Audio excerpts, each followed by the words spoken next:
Ladies and gentlemen, welcome back to the Warp Core podcast. I am UrzaMaster. Joining me as always, Fert Derby and Lord Uther. Welcome, gentlemen. And we are back at Starfleet headquarters this week, going into Season 3, deeper into the labyrinth of not sure what they were doing here with our 71st episode of the Warp Core podcast. We're talking Spectre of the Gun. And I don't want to cheat Fert Derby out of anything he might have to say about the behind the scenes of this one. Fert, take us away. Thank you, UrzaMaster. Thank you, Lord Uther. Thank you, Warp Core fans. I'm going to lay it out for you. In 1991, Andrew McCarthy and Sharon Stone starred in a ridiculous political thriller called Year of the Gun. In 2000,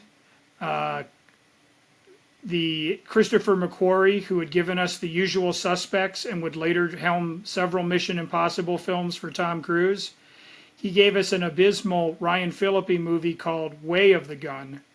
So my sensors and shields were on full alert when I noticed that this week's episode was called Spectre of the Gun, because in my long experience with film and television, anything with the words "of the gun" in the title has generally left me a little flat. Would this break the mold? Would this be better than an Andrew McCarthy, Sharon Stone political thriller? Well, the jury is out, but has been called back in before the judge. Spectre of the Gun was October 25th, 1968, so pre-Halloween. The director was Vincent McKeevety.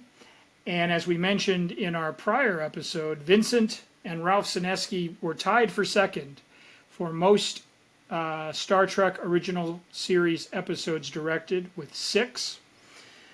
Vincent goes all the way back to season 1. His first directorial episode was Miri, which involved kids running around an apocalyptic universe, which actually was a better kids running around in an apocalyptic universe than And the Children's Show Lead, which was a 3rd season Trek we just covered here on the Warp Core. He also did Dagger of the Mind, and if you watch Warp Core 33 in the archives, the entire thing is Vincent McKeevety, because he did both of those episodes, and we covered them both in Warp Core 33. He also did Balance of Terror in Warp Core 35. He did Patterns of Force, Warp Core 60. And he did the Omega Glory, one of UrzaMaster's favorites, Warp Core 62. And as we bid farewell to Mark Daniels and Joseph Pevney and Ralph Senesky, we must now bid farewell to Vincent McKeevety. This was his final turn behind the directorial chair. And they didn't make it easy on him. And we'll go into that shortly. The writer was Gene L. Kuhn, who was the former showrunner in the first season and a half of Trek, before turning over the reins of showrunner to John Meredith Lucas. You can tell how Gene felt about the episode because he once again adopted his favorite pseudonym Lee Cronin to appear on the credits. So he didn't even put his own name on it. Now, before we start using Gene as a punching bag, and I suspect shortly that we will, let's remind everybody that as showrunner and writer, he did have some pretty good Trek under his belt. And even though this was his last credited script, he will still have 2 more story credits in future episodes of Season 3. You have been warned. But what was Gene responsible for? Like during his tenure, he gave us Arena and Space Seed and A Taste of Armageddon and Devil in the Dark and Errand of Mercy and The Apple and Metamorphosis and A Piece of the Action and Bread and Circuses, and Spock's Brain. So you can be the judge. There may have been a clunker or 2 in there. I'm looking at you, Apple. But there were also some pretty darn good foundational treks. Space Seed, Taste of Armageddon, even A Piece of the Action was fun with the 30s gangsters and so forth. Arena with the Gorn, whom we're learning much more about in Star Trek Strange New Worlds. Season 3, you can't get here soon enough. Come on, Paramount. Don't worry that you're being sold or absorbed or merged. Go ahead and get that Season 3 rocking. And of course, he did Space Seed, which gave us Khan, Nooney, and Singh. But this one, we don't have genetically engineered madmen from the 21st century. We have the Earps and the Clantons. And I have to tell you, this is an unusual way to tell that story because my previous exposure to those famed characters in the shootout at the OK Corral, they came in simultaneous big screen movies released 4 months apart in 1994. George Cosmatos' Tombstone, starring Kurt Russell, I believe Bill Paxton was in there, and Val Kilmer in a career-defining performance as Doc Holliday. Not to be outdone by Kevin Costner and Lawrence Kasdan's 3-hour-plus retelling of the legend Wyatt Earp later that summer, which also featured Gene Hackman, who's good in anything, and a fantastic score from James Newton Howard. In fact, I've played this soundtrack CD to Wyatt Earp a lot more times than I've watched the picture, per se. It is a fantastic score. I urge you to find it on Spotify or your favorite streaming. Just the main title theme alone is so elegant and so wonderful. But that's how I knew the story of the Earp boys and the Clantons and so forth. And I want to say, gentlemen, you're going to pick the episode apart for why it doesn't work, and good luck to you. But I want to say that I thought this was darned unusual in 1968. We know that we're rooting for our cast members to come out of this new dilemma alive and bullet-free. But the way that the Earps were portrayed and shot in Doc Holliday, I've never seen those characters realized so villainously. And remember, I've seen Dennis Quaid and Wyatt Earp. And I thought it was just an interesting creative decision or choice to basically make Western folk heroes, legends, maybe anti-heroes, depending on how you subscribe to it. I mean, they were as bad as Lee Van Cleef in a Sergio Leone spaghetti Western. And I just thought, Westerns were the bread and butter of television in the 1950s and 60s. I mean, you couldn't swing a horseshoe, without every studio, every production company, everyone was doing Westerns. The Rifleman, Bonanza, and all of these things. And John Wayne Pictures and everything was big, big business. So, I mean, the Western was king. And I honestly believe, unless I'm mistaken, gentlemen, this is the first time that Star Trek has just rushed right in and embraced the Wild West myth as nakedly and on the nose. Like, I don't think we've had cowboys. We had Indians a couple of episodes back in the Paradise Syndrome, but I don't think we've really had cowboys, and we still haven't had any horses. I guess the insurance companies wouldn't cover that. Any of the actors on horses. We'll have to wait till Star Trek V, The Final Frontier, or Generations to get that. But this was, I mean, it made sense, right? Like TV Westerns, big stuff. Let's get our guys in there. Let's put them on a back lot, and let's have let's restage the OK Corral. In fact, I can hear the writer's room when that gets pitched. So imagine this, it's the Enterprise crew, and they have to shoot it out with the Earps in Tombstone. I can hear pencils dropping, like, wow, that's great, Gene. Let's do that. And as I think Lord Uther is probably going to point out, where we went from that sentence to what ended up in front of camera is, of course, it's a long journey in and of itself. And I don't, again, know if the network had its full support. This was the last episode to air on NBC at 10 p.m. So I think they'd realized 6 episodes in that wasn't working.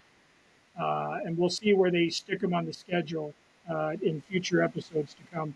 I want to leave you with one last thing before you guys draw your 6-shooters.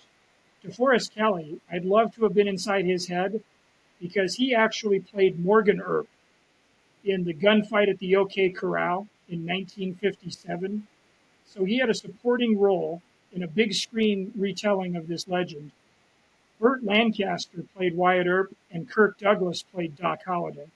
So I'm trying to imagine DeForest Kelley, who got to play, again, admittedly, probably a minor role as Morgan Earp in that, with screen legends Lancaster and Douglas, commanding each and every frame, and then doing this episode,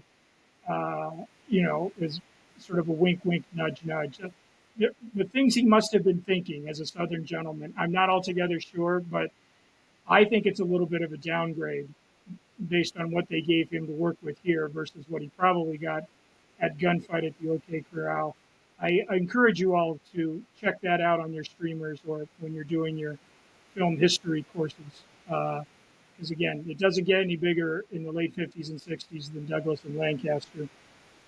But yeah, I mean, the Earps as like mustache twirling villains, dead eyed killers without an ounce of empathy or sympathy or anything that Costner and Kurt Russell and their teams brought.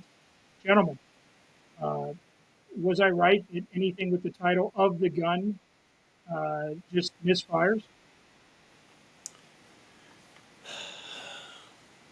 I'm torn. So a big part of me is like, what were they doing here? Budget cuts, right? I mean, they're barely even on sets,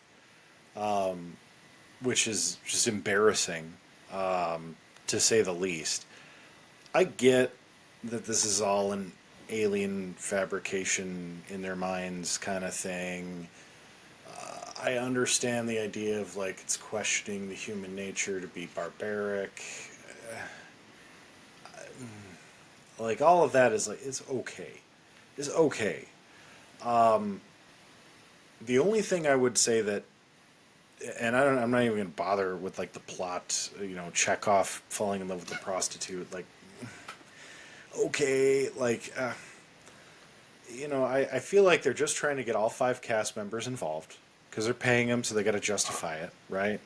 I did think the chemistry between our main cast was solid. What happened on the ship wasn't bad, but the whole space buoy story they do so much better in the Next Generation, and it's basically what this episode is an intelligence from another civilization in a space buoy zaps the captain away to an artificial reality.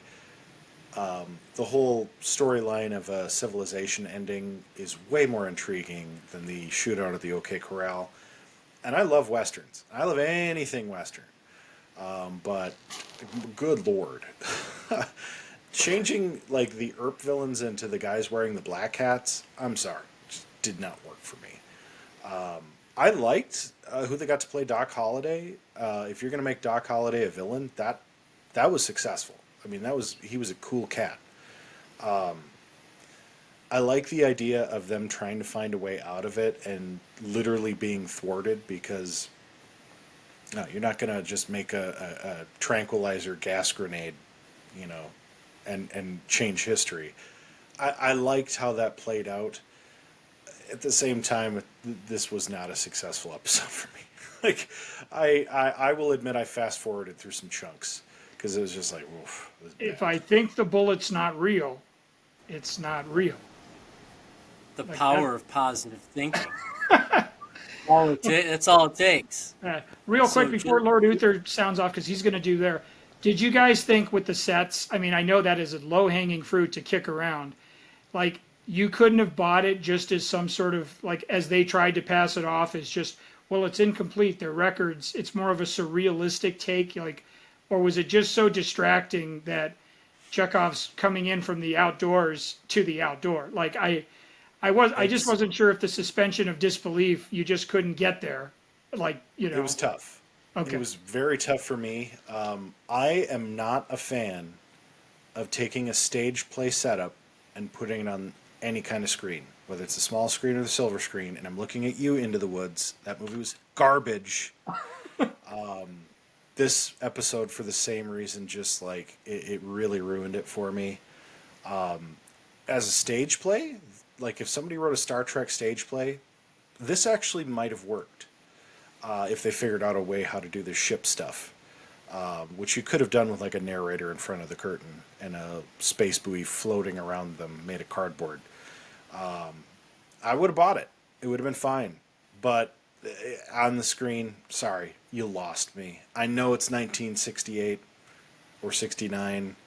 Even with the updated special effects, no, you lost me. In Russia, a prostitute fall in love with you. So, I yeah, you can't even build the rest of the building. I mean, you just do the front of it, and then I can see the state, like the whatever they put down, and then they put the sand down. Right. That's moving as they're running through it. It was just. It's a train wreck. To me, the only redeeming thing out of the entire thing is we get to see another Vulcan mind meld. You know, you need to believe this to the point that, like you, and the only way for you to truly believe it is I have to impart part of my consciousness on you. Which, one more thing.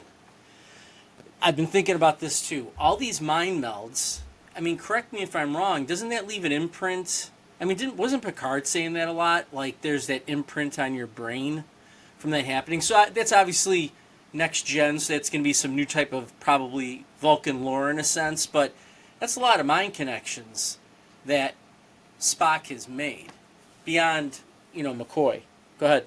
No, wasn't this the best use of that though? Like we've seen it now 5 or 6 times. Yeah, The practically, way, yeah, the that's a way good they point. shot it, it reminded me of like when Sarek and Kirk bonded, in Trek 3, or like it was really well done and shot like with Kirk's face, and they kind of moved slowly across the, like I don't know. Yes, they're Boy. overdoing it for the just, oh, we need a Vulcan mind meld in here just to explain the plot, but man, yeah, And that we've was said this before. Nimoy needs to get a whole heck of a lot more credit as an actor. And I can't believe he didn't do much more beyond this. Because even the simplest mind meld, the way he's staring into their eye, and how about DeForest Kelley with like this look of fear? I mean, sold. I think I just talked myself into raising the score up a little bit. Like that intensity. Great, that's great acting, everybody. And when you've got just diarrhea of a script, great acting. Great actors can still shine through it a little bit. And shame on people for not getting Leonard Nimoy into more film, because it's a waste for someone who's supposed to be emotionless. We feel the intensity that comes along with that, and I think that's huge. Yes, he was Fert? really great in J.J. Abrams' Star Trek 2009, which I'm sure we'll discuss there. I mean, Nimoy he hit it out of the park, friends. So, and I know you guys You agree could with me. That was a strong Oh yeah.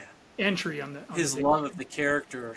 I mean, I think that's a great thing. Just real quick, you can see how much he loves that character. He knows his own life is coming to an end, in a sense, because he was sick at that time, I believe, and then here his character is kind of coming to an end, or kind of trying to pass it on. To me, it came to an end because those movies are bantha doo-doo. But anyway, a discussion for another day. Indeed. So, oh, go ahead. Oh no, please finish. I your was just thought. going to be like, let's rate this bad boy, and I was going to let's, start. let's move right to that engine bay in the engineering section. Let's go with our warp core ratings. Lord Uther, what did you think? Yeah, I was going to go 2.5, and I'm going to give it a 3, just based off of the Nimoy scenes that I brought up. Usually you guys are talking me into higher scores, and somehow I just talked myself into it. So I think I'm going to go that way. Fert? No, I'm going to go lower. I think in this discussion, you guys have depressed my ratings somewhat. No, I just can't get over I mean, I don't know what Gene L. Kuhn and the network was thinking, but I mean, I get it that, okay, so, Kirk, why wasn't the Enterprise crew the Earp brothers? Why wasn't Kirk mistaken for Wyatt? And the Clantons, I mean, that's a real easy thing to do. You think I'm Wyatt Earp? You think that's Morgan Earp? You think that's Virgil Earp? You think that Spock is Doc Holliday? Like, you could have had some fun with that even. But why they chose to make them the Clantons, and, Chekhov's shameless flirting. You could tell Walter Cohen was having fun in the episode, but that doesn't mean we were having fun watching it. I'm gonna go 2. This might be one of my lower Star Treks, but I just took the sets to just be like UrzaMaster suggests. Maybe this was some weird our town kind of like, all of that. And poor Vincent McKeevity, like I'm sure when he finally arrived on set that first day, and like the network, the studio suits had told him, this is what you're getting. Well, can I at least have a full saloon? No. You'll shoot on this and you better be done at, 5 o'clock kind of a thing. And he just put aside, he was a trooper and he's just like, all right, places everybody. And now that you say that, I'd be remiss if I didn't bring up this one last thing. Can James Doohan, like, take in some smoke or what? Like, when he had that scene, he's inhaling all that gas and spitting it out. And It was killing me. he was drinking that corn whiskey or whatever, Yeah. Doohan was just, he was lit. Yeah, I mean, the bong loads he was taking on there were immense. Yeah,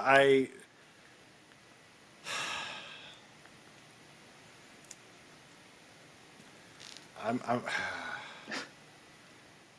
I think I might like this one less than the alternative factor. I'm going to give it a 2 Warp Core rating as well. I really have a hard time with the sets. Seeing, the padding underneath the sand, like the gun scene that went way too long. They fired like 1,000,000 bullets. They were clearly long out of bullets. Like it was bad. The clock that was not even appropriate for the era. Jim, look up there. To say. It's 5 o'clock. It was just really bad and very disappointing. Star Trek. Yeah, there was not much redeeming for this one for me. I don't know that there's going to be a lower point in season 3, in my opinion. But we'll find out. There's always hope. Knock on wood, right? We'll find out as we continue our last of the 5-year mission, which was really 3 years, in Star Trek the original series in the next episode of the Warp Core podcast. But do us a favor. If you're enjoying our dissection of these episodes, make sure to hit that like button, hit that subscribe button, drop us some comments. Maybe you felt differently about this episode. Maybe you liked Into the Woods, in which case, I don't know. I don't know what to say. To each their own, I guess. But nonetheless, live long and prosper.